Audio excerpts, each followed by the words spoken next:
Gloucestershire are heading to finals day of the Vitality Blast for the first time since 2007 after thrashing Northants by 7 wickets in the last 8 clash in Bristol. Asked to bowl first, Gloucestershire could not have made a better start. Irish international Paul Stirling putting the 5th ball of the contest into the hands of Benny Howell.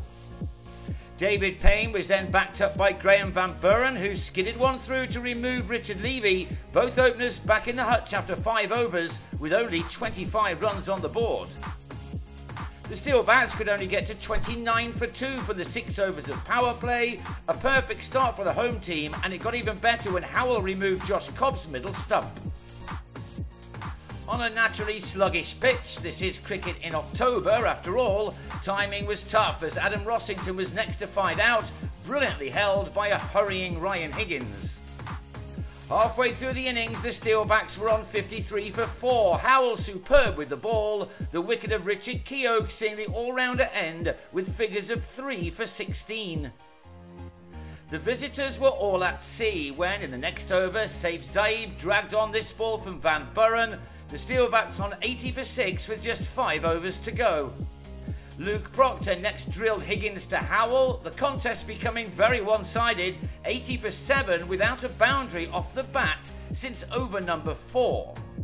The shackles were finally broken when Tom Taylor went downtown off Higgins, but it surely was too little too late for the visitors, who needed 18 overs to register their 100.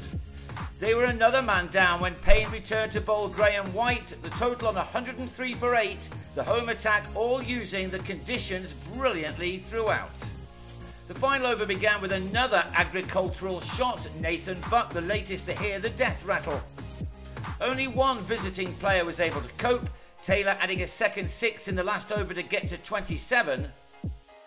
But to sum up just how well Gloucestershire had done in the field was this catch in the deep by Howell, which saw the Steelbacks all out for 113, Higgins ending with 3 for 24. So how to chase such a target? How about this for away, as Miles Hammond struck the second ball of the reply for 6. They may have had a bad run of losses in quarter-finals, but not this time. Chris Dent also got going in the opening over, 11 coming from it. Dent has had a terrific tournament, having spent so many years on the white ball sidelines, and his confidence shone through here. 3 overs into the chase and the target had already been brought down to 84. Rarely can one side have dominated so much in a T20 cricket match. The Gloucesters were sending out a clear message. Their control of the central group was no fluke. This is a serious T20 cricket team, reminding many of the glory days of 20 plus years ago. Hammond was the man to play the big shots, his second maximum taking the total to 41 without loss after 4, the boundary count already matching Northants' efforts through their innings. Dent then clipped Buck's first ball for 6. Shots like this show just how well Gloucestershire had bowled on this surface. Hammond fell for 20, driving Buck to Cobb at mid-off, but he'd ensured that the game was all but over. On went Dent, timing the ball so well as he moved on to 38 from 21 inside the power play, by the end of which the total read 59 for 1, only 55 more needed. Ian Cobain deserved to be part of this hammering, such has been his role at the order this summer. He was never going to miss out against an attack which had all but given up.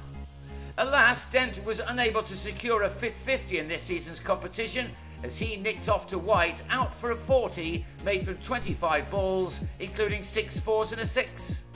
This shot alone showed the form Cobain is in. He can bludgeon 6s as we know and play with such class as well. He's now established firmly as a Gloucestershire legend. James Bracey fell cheaply, top-edging a sweep off White to Levy to fall for 7, but at the halfway stage the score read 92 for 3, just 22 now needed from 10 overs. But Higgins still wanted to finish things off in a flash. He took the long handle out to White. His 4th 4 in successive balls, bringing the game to a premature conclusion. The target reached with 8 overs and 1 ball to spare. Higgins making 17 and Cobain 30. It was a thrashing, nothing more, nothing less. The kind of performance which will have their semi-final opponents on Saturday, Surrey, slightly concerned in spite of their form. Gloucestershire may well be the team to beat on finals day. We wish them well.